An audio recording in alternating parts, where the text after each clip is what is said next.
জিনিস। সেই ভিত্তি তার এই পশুর প্রত্যেকটা লোমের পরিবর্তে একটা করে নেক পাবে। এই পশুর লোমের প্রত্যেকটা লোমের বিনিময়ে একটা করে নেক তার আমল নামায় জমা হবে।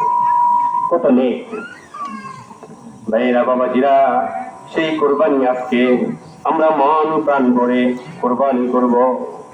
হযরত ইব্রাহিম আলাইহিস সালাতু ওয়াস সালাম ছেলেকে নিয়ে বাড়িতে গেলেন, মনটা বড় খুশি।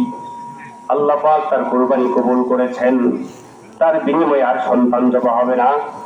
আজ থেকে মিল্লাত ইব্রাহিম কিয়ামত পর্যন্ত উট, দুম্বা, ভেড়া, ছাগল, গরু, মহিষ এগুলোর উপর দিয়ে জবাই হবে, কোরবানি হবে।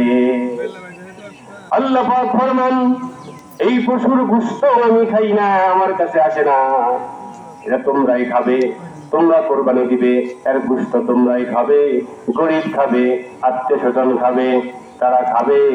কিয়ামতের দিন তোমার এই পশুর শিং এবং লোম গুলা, পায়ের খোরা, শিং লোম পায়ের খোরা আমি আল্লাহর আদালতে জমা হয়ে যাবে।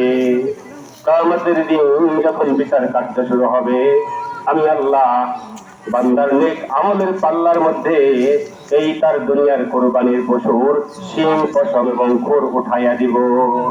কিতাবের ভিতরে আসছেন, যার কোরবানি আল্লাহর কাছে কবুল হয়েছে, তার পশুর শিং, পশম এবং এই খোরা যখন নেকের পাল্লায় দেওয়া হবে, নেকের পাল্লাটা নোয়াইয়া পড়বে, বারে নিচের দিকে নোয়াইয়া পড়বে।